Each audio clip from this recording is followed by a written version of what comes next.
इतना डर को पैदा कर दिया कि वहाँ से जगह नाप रहे हैं सर। ये बिल्कुल नाइंसाफ़ी है सर, ये हमारे खिलाफ तो बिल्कुल ही सर ये। और कोई भी अधिकारी पब्लिक की बात सुनने को राजी नहीं है। कोई एकदम सवाल अगर कर रहा है तो उसको भगा दे रहे हैं।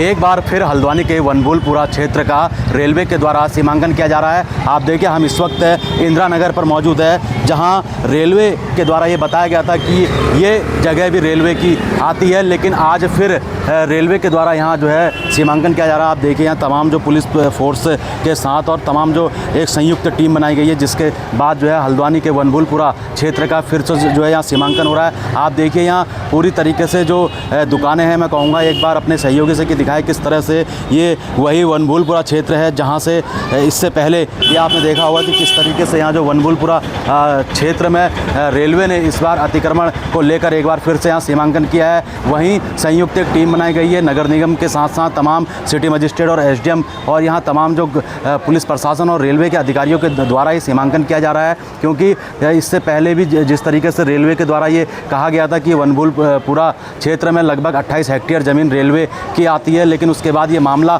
सुप्रीम कोर्ट में पहुंचा और सुप्रीम कोर्ट से कहीं ना कहीं वनभूलपुरा क्षेत्र वासियों को राहत मिली और उसके बाद सरकार ने ये दोबारा आदेश किया कि इसका दोबारा से सही तरीके से इसका आकलन किया जाए और जिस तरह से यहाँ उसके बाद यहाँ सीमांकन की प्रक्रिया आज शुरू कर दी गई है। हमारे बीच में कुछ लोग हैं, किस तरीके से देखते हैं रेलवे आज फिर से सीमांकन कर रहा है? क्या रेलवे की ज़मीन यहाँ तक आती है? किस तरीके से देखते हैं, क्योंकि लगातार पिछले बार भी जो सुप्रीम कोर्ट में मामला गया था और सुप्रीम कोर्ट से कहीं ना कहीं आप लोगों को राहत मिली? ये भाई साहब ऐसा था ना, पहले करीब 40-45 साल पहले रेल की पटरी उधरी थी, तो अगर रेलवे की ज़मीन होती तो रेलवे अपनी हद लगाती हैं।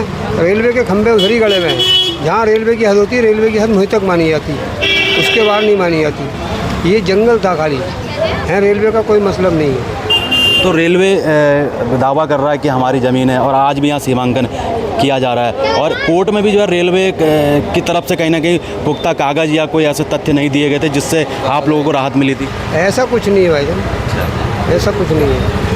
अब ऐसा होता ना, अब ये जो लालपुर पेपर मिल है, देखो आप पेपर मिल देखो, रेलवे ने जब पेपर मिल वालों ने जगह अब मांगी, उन्होंने रेलवे वालों ने कहा भाई पट्टी तुम्हारे अंदर पड़ेगी, तो अब रेलवे की थोड़ी जगह हो जाएगी, वो तो फैक्ट्री वाले की रहेगी जगह। ऐसे काशीपुर के अंदर भी है हमारे पेपर मिल, सीमा पेपर मिल है, उसके अंदर भी लेन बिछी भी है, तो कल को दावा तो रेलवे भर देगी क्या ये भी ज़मीन हमारी है।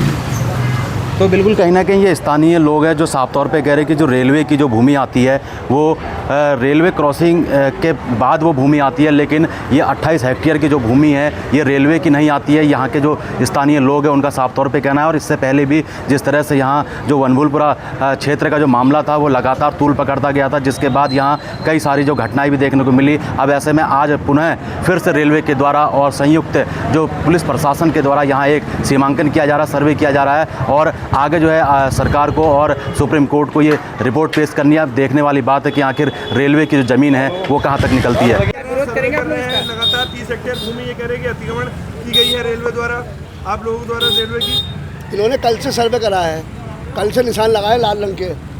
तो पहला मकान जो है वो नीचे बरसाती पे है, अब्दुल रज़ाक मेरी हॉल के नाम से, उसी के हिसाब से इन्होंने ब्लॉक बांटे हैं। हमें जानकारी ये थी जो हमारे वकीलों के माध्यम से या उसके कि रेलवे को जितनी ज़मीन चाहिए उतने एरिया का सर्वे करेंगे ये, लेकिन हम देख रहे हैं कि ये पुराना जो सर्वे हुआ था 2017-16 में जहाँ निशान लगे थे, खंबे लगे थे, वही पर जो है दोबारा ये कर रहे हैं। अब उससे जो है जनता में जो विश्वास की थी मतलब कमी थी है कि मतलब कि भाई कम से कम हमें राहत मिलेगी प्रशासन से। प्रशासन के लोग राहत देने को राज़ी नहीं है और कोई भी अधिकारी पब्लिक की बात सुनने को राज़ी नहीं है। कोई एकदम सवाल अगर कर रहा है तो उसको भगा दे रहे हैं। मतलब हम ही चाहते हैं कि जो ज़रूरत है उनको रेलवे विभाग को, जहाँ पे लगता है कि भाई मतलब पब्लिक का भी फ़ायदा होगा और यात्री को भी फ़ायदा होगा, वो ले लें। लेकिन मैंने ये सुना था कि वार्ड नंबर 22 और वार्ड नंबर 24 जो रेल की पटरी से मिलता हुआ है एरिया, वहाँ सर्वे होगा। वहाँ तो सर्वे कर नहीं रहे। जहाँ पे हम खड़े हुए इस समय, यहाँ से 800 फुट 900 फुट दूर हैं हम रेल की पटरी से। आप पूरी इंडिया में कहीं घूमेंगे अगर तो रेल की पटरी अगर चल रही है या स्टेशन है तो 40 फुट पे 50 फुट पे दुकानें और मकान है लोगों के। मतलब अन्याय कर रहे हैं, अन्याय। 1000 लोग प्रभावित होंगे इससे कम से कम नहीं तो 40-50 हज़ार लोग प्रभावित होंगे, 4,365 लोगों को नोटिस दिया था सन 2017 में, और अब जो है बढ़ेंगे ही, जिसके हिसाब से ये सर्वे कर रहे हैं। सर ये मैं तो आपके चैनल के माध्यम से कहना चाहता हूँ, ये सीधा डर का खौफ है सर, ये सीधा ये। अब आदमी काम पे नहीं गया बिल्कुल, ये तो बिल्कुल ज़बरदस्ती है, इतनी जगह ले रहे हैं। ये रेलवे की जगह सर जहाँ से वहाँ से नापे ना, यहाँ तो बिल्कुल बेघर हो जाएंगे सर। कहाँ जाएंगे बताइए आप, गरीब लोग बताइए आप। 500 रुपये की दिहाड़ी है, कहाँ से बनाएंगे सर बताइए अपना घर। इतना डर को पैदा कर दिया कि वहाँ से जगह नाप रहे हैं सर, ये बिल्कुल नाइंसाफ़ी है सर, ये हमारे खिलाफ तो बिल्कुल ही सर। ये कम से कम जगह नापते, पटरी से नापते ना, जितनी जगह जानी चाहिए उतनी जगह लें अपनी, वो जितनी उनके हद में है। अब सर इतनी जगह नाप रहे हो, कहाँ जाएंगे आप बताइए आप।